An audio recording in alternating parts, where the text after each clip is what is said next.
खिलाफ कोई मुहिम जो कर सकता है, ये क्वेश्चन मार्क है। मोना, कोरोना का इशू है, लॉकडाउन है, बहुत अजीब सी सूरत हाल है, न सिर्फ पाकिस्तान और भारत में बल्कि पूरी दुनिया में।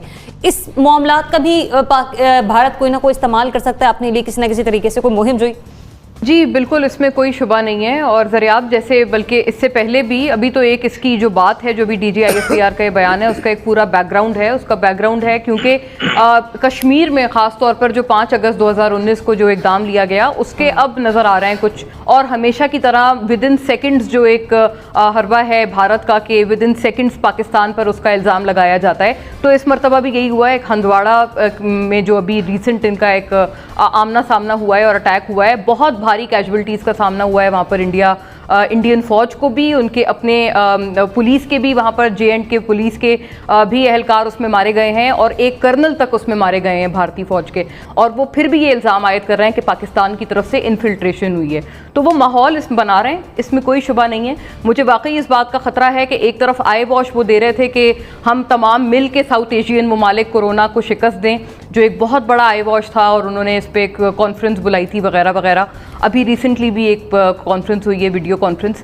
लेकिन असल जो दर हकीकत बात है वो यही है कि वो यहाँ पर डाइग्रेस करना चाह रहे हैं और वो ये भी देख रहे हैं कि जैसे जैसे दुनिया भर में लॉकडाउन ईज़ हो रहा है, तो कोरोना से जब ये जो इंटरनेशनल मीडिया की अटेंशन है जब हटेगी, तो दोबारा ये जो मसला है कश्मीर पर, जहाँ पर इंटरनेशनल मीडिया ने बहुत पॉजिटिव रोल अदा किया था और भरपूर उन्होंने इंडिया को एक्सपोज किया था, तो वो दोबारा सिलसिला शुरू हो जाएगा। उसके लिए उनकी प्रिपरेशन अभी से शुरू हो गई हैं। नासिर भाई चौधरी साहब, भारत हमेशा से अपनी नाकामियों पर पर्दा डालने के लिए उसका वतीरा रहा है कि वो पाकिस्तान के खिलाफ महाजराई या हर्जसराई करना शुरू कर देता है। तो जिस तरह जिक्र किया बाबर इफ्तिखार साहब ने कि वो अपने इंटरनल मामलात को बेस बनाकर एक्सटर्नली तौर पर पाकिस्तान को हिट करने की कोशिश कर सकता है या कर रहा है, ये वाकई ऐसा हो सकता है? और ये तो बड़ी ज़बरदस्त रिपोर्ट है, इसमें उन्होंने सैंक्शंस की भी सिफारिश की है। अब मुझे पता नहीं ये सिफारिश कितनी बामल होती है, लेकिन एक जो उनका एजेंडा है उसको जहन में रखिएगा, और वो एजेंडा वही है कि अब आज़ाद कश्मीर की बारी है। और ये बार बार कह चुके हैं वो, और मैं इस बात का कायल हूँ वाकई कि मोदी जो कहता है वो करता है।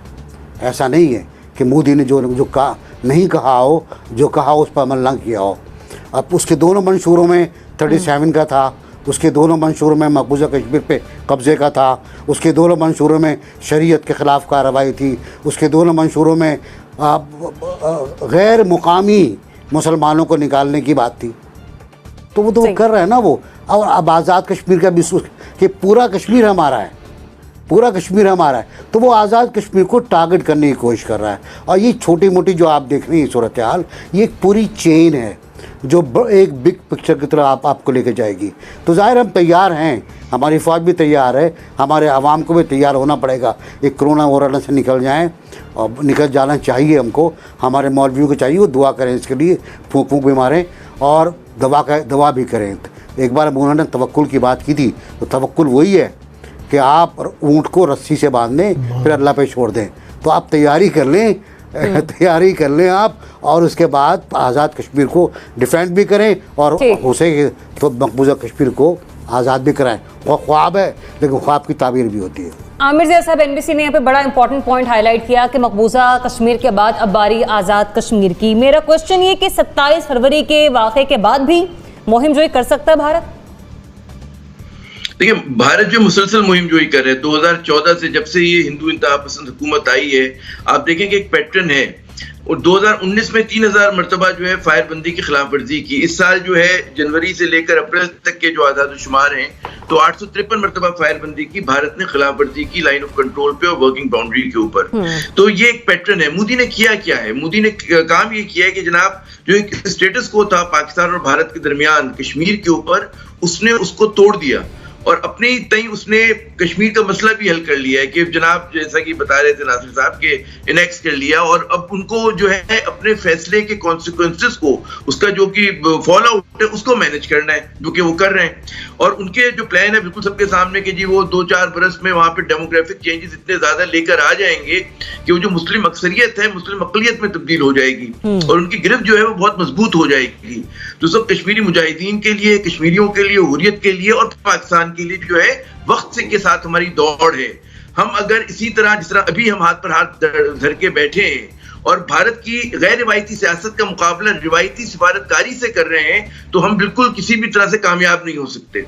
हमें भारत ने उसको तोड़ दिया, टेम्पलेट को तोड़ दिया है, तो हमें भी कोई इनोवेटिव थिंकिंग करनी चाहिए। और उसके लिए जाहिर है कि अगर उधर से ब्रिंकमैनशिप हो रही हो, उधर से मुहिम जोई हो रही हो और उधर से एक आदमी बुली कर रहा हो, तो आपका भी जो जवाब होता है अपनी ताकत के मुताबिक आप करते हैं और इसके अलावा कोई चारा नहीं है। कहीं मैंने पढ़ा था कि जी आप आखिरी मुकाबले को गैर मुय्यना मुद्दत तक के लिए कहते हैं ना, पीछे नहीं धकेल सकते, कभी ना कभी तो करना होगा। या तो हम ये तय कर लें कि जी हमने कश्मीर दे दिया और हमने बिल्कुल उसके ऊपर बात कर ली, तो या तो ये आपका ये रवैया हो, जो कि ऐसा नहीं है, खुदा का शुक्र है हमारा, क्योंकि पाकिस्तान के हुक्मरान कुछ भी सोचे, जैसे नवाज शरीफ साहब सोचा करते थे लेकिन उनकी दाल नहीं गली, तो कुछ भी सोचे तो हमारे अवाम जो है, हमारी जो कलेक्टिव एक शऊर है, वो कश्मीर के साथ है, हर पाकिस्तानी का, हमारे हर फौजी अफसर का, हमारे हर सिपाही का।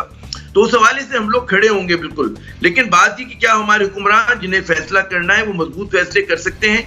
वो जिस तरह मोदी ने कहते हैं हर बार इमरान खान उसको कहते हैं जी हिटलर है, हिटलर है, तो एक सामने चर्चा लाना चाहिए कि जो उस हिटलर का जवाब दे सके। हम अगर सिर्फ तकरीर करके हम समझते अच्छी तकरीर की, बहुत अच्छी तकरीर की जी, हम तालियां बजाई, हमने सब कुछ है, लेकिन तकरीर से कोई फर्क नहीं पड़ता। और ये जो रिपोर्ट्स आई हैं इससे भी भारत की सेहत पे कोई फर्क नहीं पड़ता। तो इसकी कि थोड़ा सा वो है ना कि बदनाम अगर नहीं होंगे तो क्या नाम ना होगा, तो उनका नाम हो रहा है। आप जब तक उसके खिलाफ मतलब है उनको आंच महसूस होनी चाहिए, अपने फैसले की गरमाइश महसूस होनी चाहिए, उसके लिए यकीनन। और एक जो इमरान खान साहब को सोचना चाहिए, जो आपने कहा है कि आजाद कश्मीर के लोग मकबूजा कश्मीर के लोगों की मदद नहीं कर सकते, क्यों नहीं कर सकते? एक कौम है, एक नस्ल है, एक खून है। तो आपको इस तरह का एक अपोलोजेटिक रवैया खत्म करना होगा।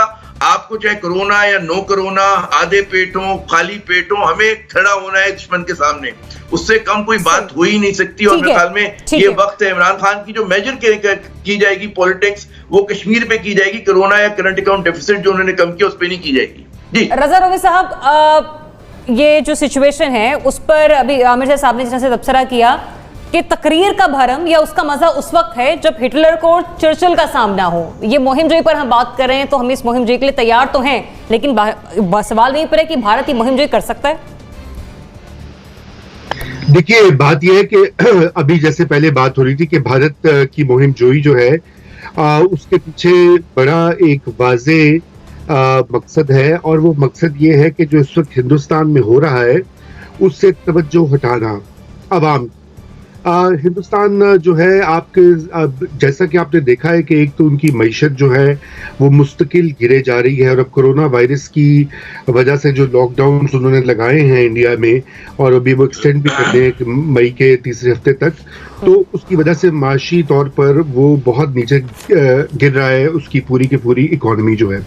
और साथ में वहाँ पर जो सोशल टेंशन्स हैं जिसका कि अब जिक्र बहुत हो रहा है, चाहे वो मुसलमानों के खिलाफ कैंपेन हो या दीगर अक़लीतों के खिलाफ हो, तो मोदी सरकार जो है वो इस वक्त बिल्कुल अपनी मकबूलियत जो है बहुत तेज़ी से खो रही है।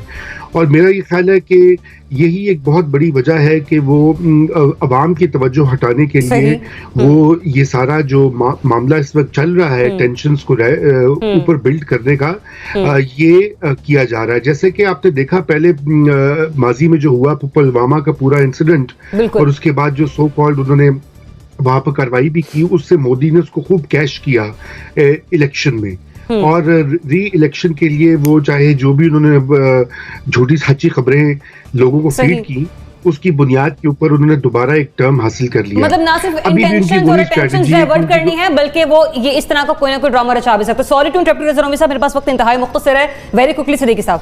जी बिल्कुल, मोदी का जो सेकंड टर्म है तो उसका हाल बिल्कुल एक बदमस्त हाथी की तरह है, बल्कि मैं कहूँगा एक उस पागल हाथी की तरह है जिसके पाँव तले जो चीज़ भी आ रही है वो रोनता चला जा रहा है। उसने भारत की इकॉनमी को रोन दिया, जो भारत का एक सेकुलर नज़रिया था दुनिया में उसको रोन दिया। तो ये उसके तो बस उसको सिर्फ सुबह उठता है तो उसको पाकिस्तान का एक खौफ नज़र आता है। और आमिर ज़िया साहब ने तो इस वक्त जिस तरह बातें की ना, तो मेरा भी खून गरमा दिया है। बिल्कुल होना ये चाहिए कि अगर वो कोई मुहिम जोई करना चाहता है तो हमें सिर्फ उसका ईंट का जवाब पत्थर से नहीं देना चाहिए, हमें एक ईंट का जवाब दो ईंटों के साथ देना चाहिए। हम जिस तरह 27 फरवरी को एक उनको सरप्राइज़ दे चुके हैं, अब ये जो छोटी मोटी झड़प है, अगर हमारी अफवाज जो है वो एक जंग की पूरी तैयारी करती है और हमारी अफवाज पाकिस्तान जो है वो पूरी कैपेबल है इनको जवाब देने की और उनकी स्ट्रेटजी भी वो बेहतर समझते हैं। लेकिन अब हम भी ये समझते हैं कि इनको एक ऐसा मुंह तोड़ जवाब भारत को देना चाहिए ताकि उनकी नस्लें याद रखें, क्योंकि ये जो हमारे कश्मीरी भाई हैं ये टुक टुक छोटी सी फायरिंग होती है, 2 मर गए, 4 शहीद हो गए, हमारे फौजी शहीद हो गए। अब इस चीज़ को पाकिस्तान जो एक नरमी वाला रवैया दिखाता है कि जब वो कोई हरकत करते हैं हम उसका मुंह तोड़ जवाब देते हैं, लेकिन मेरे ख्याल से तो अब इस तरह का मुंह तोड़ जवाब देना चाहिए कि उसकी हिम्मत ना हो कि ये रोज़ाना की जो LOC को ऊपर फायरिंग करता है और गरीब